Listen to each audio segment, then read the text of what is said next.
गुरुर्ब्रह्मा गुरुर्विष्णू गुरुर्देवो महेश्वरा गुरुर साक्षात परब्रह्म तस्मै श्री गुरुवे नमः. ही साधना श्वासांची आहे.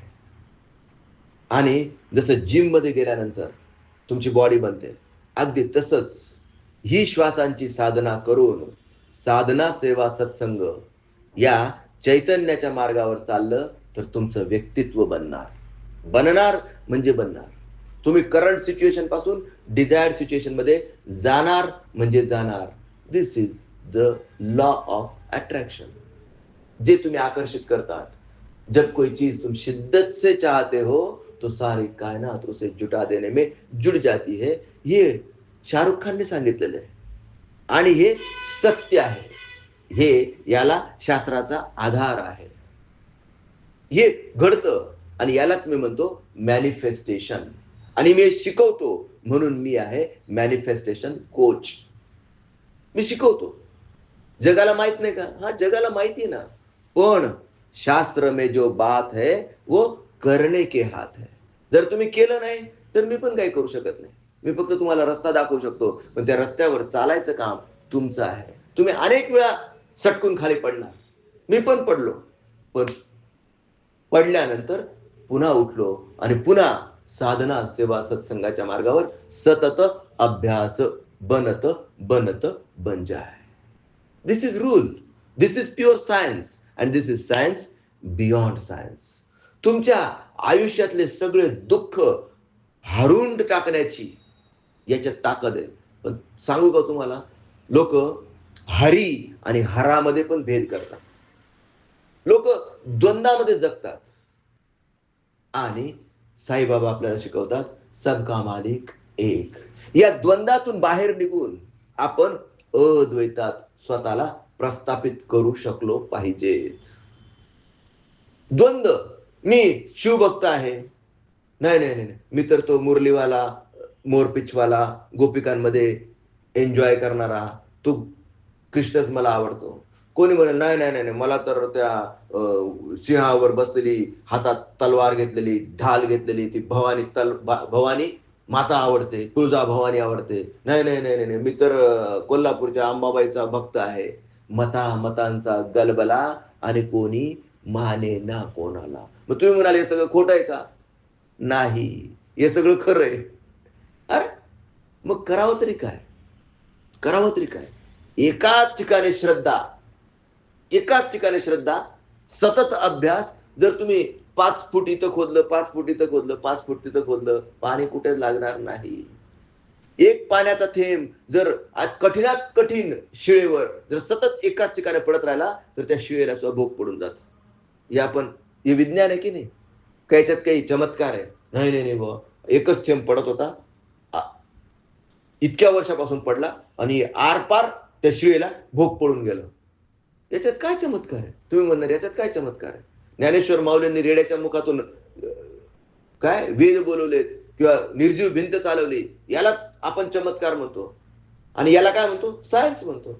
एकच थेंब सतत सतत सतत सतत एकाच ठिकाणी पडत राहिला तर तिथं खड्डा पडून जातो. खड्डा पडून जातो.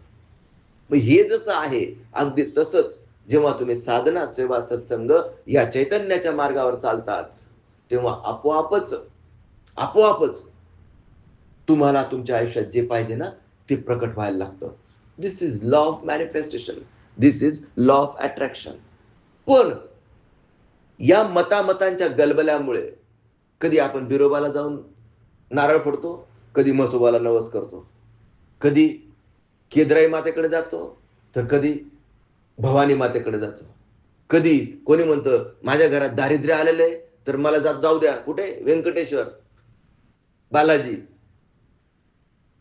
हे चुकीचं नाहीये, त्या लिमिटेड शक्ती आहेत, लक्षात घ्या. पण सद्गुरु वाचोनी सापडेना सोय, धरावे ते पाय आधी आधी. मग सद्गुरु तरी कुठे शोधायला जावं? अरे सद्गुरु तुमच्या आत आहे. श्वास हाच तुमचा सद्गुरु आहे. ही श्वासाची दोरी धरा, ही श्वासाची दोरी धरा. उंचाच्या उंच सुळका तुम्ही या श्वासाच्या दोरीने सहज चढून जाल, अगदी सहज चढून जाल. आणि अशा गुरुचरणांवर विश्वास आपण ठेवला पाहिजे. पण गुरु पण असंख्य प्रकारचे आहेत. एखाद्या गुरुने मला लुबाडलं तर गुरु जिवंत करावा का जो गेलेला आहे वर तो करावा? किती त्याच्यात द्वैत आहे आणि किती किती प्रश्न आहेत. मी तुम्हाला सांगू का, जिवंत गुरुशिवाय तुम्ही जिवंत गुरुशिवाय लाईव्ह मास्टर शिवाय तुम्ही हे टार्गेट अचीव करूच शकत नाही. त्याच्यामुळे जिवंत गुरु करायलाच लागेल. आज नाही तर उद्या, उद्या नाही तर परवा, परवा नाही तर तेरवा, तेरवा नाही तर पुढच्या महिन्यात, पुढच्या महिन्यात नाही तर त्याच्या पुढच्या वर्षी, त्याच्या पुढच्या वर्षी नाही तर त्याच्या पुढच्या जन्मात तुम्हाला लाईव्ह मास्टर करावाच लागेल. गुरुचरणी ठेविता भाव, आपोआप भेटे देव. मग हे एवढं प्युअर, एवढं सोपं सायन्स आहे. पण गुरुचरणांवर अचानक एखाद्या माणसाचा विश्वास बसू नाही शकत. हा खरा आहे की खोटा आहे, हा आपल्याला बरोबर रस्ता दाखवेल की नाही दाखवणार, का आपल्या श्रद्धेचा गैरफायदा घेईल, हा आपल्याला अंधश्रद्धाळू तर बनवून नाही टाकणार, आपल्या जवळचे पैसे लुबाडून तर नाही घेणार, आपल्याला देशोधडीला तर नाही लावून टाकणार. असे एक ना अनेक अनेक प्रश्न सामान्य माणसाच्या मनात येतात. आणि म्हणून तो काय म्हणतो, मी श्रद्धाळू आहे पण एक गुरुच्या नादी मला नका लावू बाबा, मी माझा माझा मी आपला हरिपाठ म्हणतो, हरिमुखे म्हणा पुण्याची गणना कोण करी. बस तेच मला माझ्या माऊलीने सांगितलेलं आहे, ज्ञानोबा माऊलीने सांगितलंय आणि तेवढंच मला पुरे नाही. फक्त एवढ्याने तुम्ही तरुण जाऊ शकत नाही. डिसिप्लिन ठेवायला लागेल. साधना सेवा सत्संगाच्या मार्गावर तुम्हाला चालायला लागेल.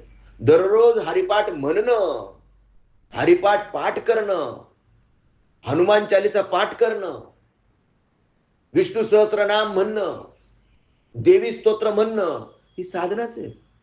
ही साधनाच आहे. तुम्हाला जी आवडेल ती साधना स्वीकारा. पण जी स्वीकारली ती सोडायची नाही. जी स्वीकारली ती सोडायची नाही. सकाळी साधना करा, दिवसभर सेवा करा, रात्री झोपायच्या आधी सत्संग. हरी आणि हरामध्ये सुद्धा भेद करणारे लोक, हरी आणि हरामध्ये सुद्धा हे भेद करणारे लोक म्हणजे शंकरजीचा भक्त वेगळा, शंकरजी वेगळा, श्रीकृष्ण वेगळा. अरे नाही, रामाने जेव्हा श्रीलंकेला जायच्या आधी ज्या शिवलिंगाची स्थापना केली त्याचं नाव आहे रामेश्वर. म्हणजे राम म्हणतो, रामाचा ईश्वर कोण आहे? शिव. असा कोण म्हणतो? राम. पण ज्याचा ईश्वर राम आहे तो रामेश्वर असा शिवशंभो म्हणतो. विषय लक्षात आला का? हा त्याला त्याचा देव म्हणतो आणि तो त्याला त्याचा देव म्हणतो. परस्परांमध्ये देव, परस्पर देवो भव. अगदी तेच मोटिवेशन किंवा तोच विचार आपण आपल्यामध्ये अंगीकारला पाहिजे. परस्पर देवो भव. आपण आपल्या बापाकडे बाप म्हणून पाहतो, मुलाकडे मुलगा म्हणून पाहतो, बायकोकडे बायको म्हणून पाहतो. पण मी असं म्हणतो, तुम्ही एकदा त्याच्याकडे एक आत्मा म्हणून बघून तर बघा. हा एक आत्मा आहे आणि हा आत्मा माझ्या सोबत काही काळ व्यतीत करणार आहे. मग ते आपल्या आई वडील असतील, आपले मुलं बाळ असतील. मुलाबाळांच्या बाबतीत सुद्धा काही लोकांना असं वाटतं की हा माझा मुलगा आहे आणि मग ते त्याच्यावर अधिकार गाजवतात. अरे नाही, हा मुलगा तुझा जरी असला तरी तू त्याच्यावर अधिकार नाही गाजवू शकत. तो तुझ्या थ्रू आलेला आहे म्हणजे तो तुझा झाला नाही. अरे माझा मुलगा माझा झाला नाही, हे असं कसं काय बोलतायत सर तुम्ही? मला सांगा, आंब्याच्या झाडाला आंबा लागतो, तो आंबा त्या झाडाच्या काय उपयोगाचा आहे का? नाही. त्या झाडाच्या थ्रू तो आंबा आला आहे, तो रसरशीत झाला, तो पिकला आणि तो कुणाच्या कामाला आला? इतरांच्या कामाला आला. इतरांच्या कामाला आला. अगदी तसंच आपण आपलं पोरग आपलं समजतो पण ते आपलं कधीच नसतं. विषय लक्षात आला? ते आपलं कधीच नसतं. 17-18 वर्षाचं झालं का ते बरोबर दाखवून देतं आपल्याला की मी कोणाचा आहे. कॅन्टीन मध्ये कुणाच्या सोबत जाऊन बसलो ते दाखवून देतो मी कुणाचा आहे. विषय लक्षात आला की नाही? हे दिस इज नॅचरल. आणि मग बाप म्हणून मला दुःख होतं, बाप म्हणून मला वाईट वाटतं, यायला माझ्या पोरावर मी चांगले संस्कार केलं आणि ते तर पोरीला घेऊन फिरत होतं. अरे बाबा, ते तुझं नाहीये, ते तुझ्या थ्रू आलेलं आहे, ते तुझं कधीच नाही. मग त्याच्या प्रती असलेली तुझी जबाबदारी तू सोडून द्यायची का? नाही. जी जबाबदारी आहे पिता म्हणून, बाप म्हणून, त्याच्यावर चांगले संस्कार घडव. तुझ्या संस्कारानेच ते व्यक्तित्व घडणार आहे आणि त्या व्यक्तित्वातून चरित्र निर्माण होईल आणि चरित्र निर्माणचे राष्ट्र निर्माण. त्या शांतीचा, त्या आनंदाचा आणि जीवनाचा पर्पज तू त्याला समजावून सांग. पण अजून एक गोष्ट सांगतो, ज्ञान तुम्ही कितीही देण्याचा प्रयत्न करा, कितीही देण्याचा प्रयत्न करा, पटू शकत नाही. तुम्ही नका मला शिकू, मला कळत नाही का, मला अक्कल नाही. बरं, आपण एकच गोष्ट परत परत सांगायचा प्रयत्न केला ना, मग आपणच त्याचे शत्रू वाटायला लागून जातो. कुणाला? त्याला. म्हणून ज्ञान तुम्ही, आणि हा आपल्या मुलाच्या बाबतीत नाही, तुम्ही कोणालाही प्रयोग करून बघा. मी तुम्हाला सांगितलेलं ज्ञान कोणालाही देऊन बघा. तुमच्या नवऱ्याला देऊन बघा, तुमच्या बायकोला देऊन बघा, तुमच्या जीवश्च कंठस्थ मित्राला देऊन बघा. नाही.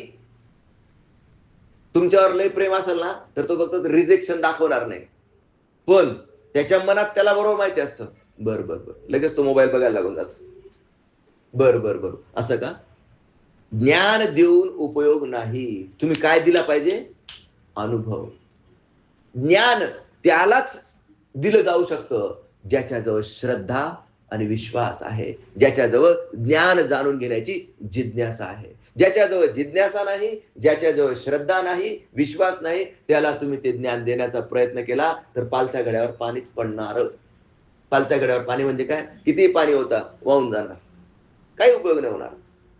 ज्ञानाचा उपयोग होऊ शकत नाही. आणि म्हणून त्या व्यक्तीमध्ये जर मला माझ्या पोराविषयी अतिशय कळवळा येतो आणि माझ्या पोरामध्ये श्रद्धा, विश्वास जागृत करायचाच आहे आणि मला त्याला हे ज्ञान द्यायचंच आहे, तर तुम्हाला त्याच्या आधी काय करायला लागेल? त्याच्या अंतःकरणात श्रद्धा, विश्वास आणि जिज्ञासा जागृत करायला लागेल. Yes or no?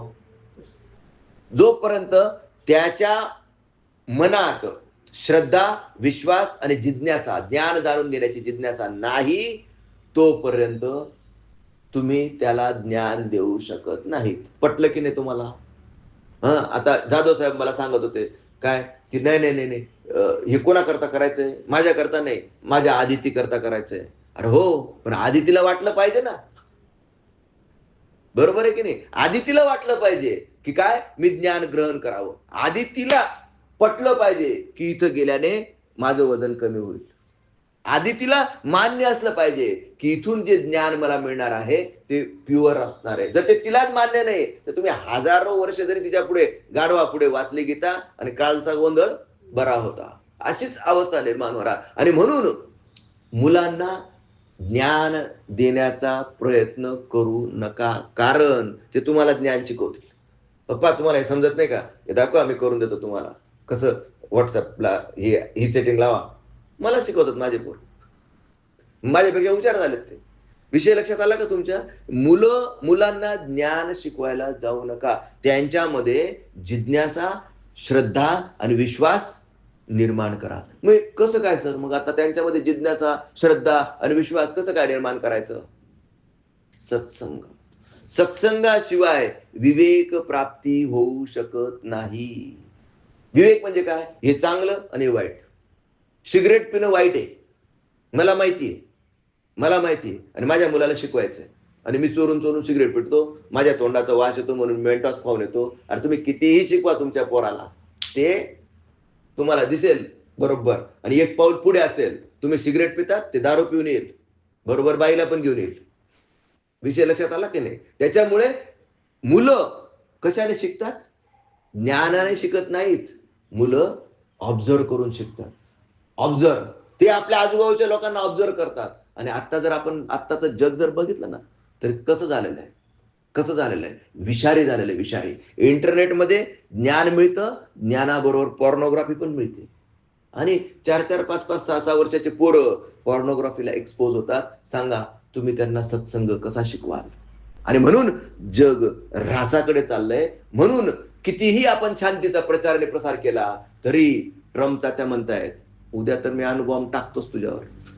विषय लक्षात आला की नाही? त्याच्यामुळे हे खूप अवघड आहे. म्हणून आपण आपला विचार करावा. या कालखंडात आपण जन्माला आलेलो आहोत. आपण आपल्या जीवनाचा उद्धार करून घ्यावा. आणि माझे सद्गुरू सांगतात मनुष्य देहाची या ज्ञाने सच्चिदानंद पदवी घेणे एवढा अधिकार नारायणे कृपा दृष्टे दिला. The only purpose of man sojourn on this planet earth is to seek for the god. भगवंताच्या प्राप्तीसाठी प्रयत्न करणे या एकमेव उद्दिष्टाकरता तुमचं आमचं सर्वांचं अस्तित्व आहे. पण दुर्दैवाने आपण काय करतो? खातो पितो, पिक्चरला जातो, संसार करतो, बायको करतो, एक सोडून दोन दोन करतो, फ्लॅट घेतो, एक सोडून दोन दोन फ्लॅट घेतो, एक फार्म हाऊस बांधतो आणि शेवटी मरून जातो. शेवटी मरून जातो. लोक म्हणतात 4 दिवस लक्षात ठेवतात, नाही नाही चांगला होता बरं का, इतके नातवंड इतके पतवंड आणि चांगलं काम केलं वगैरे वगैरे वगैरे. आणि 1 वर्ष श्राद्धाला त्याचा फोटो बघितला ना तर तिथे कोळ्याचं जाळं लागलेलं असतं. खरं आहे की नाहीये? सत्य आहे की नाही? 1च वर्षानंतर आपण बघायचं की हा कधी पुसला होता का फोटो? नसतो पुसलेला. हार सुद्धा त्याच्या समोरचा कोमेजून गेलेला असतो. मग ही जर आपली अवस्था असेल तर आपला तो देव एक करुणे घ्यावा, तिने विना जीवा सुख नाही. खरं सुख तुम्हाला पाहिजे असेल तर बाकीचे धंदे सोडून द्या.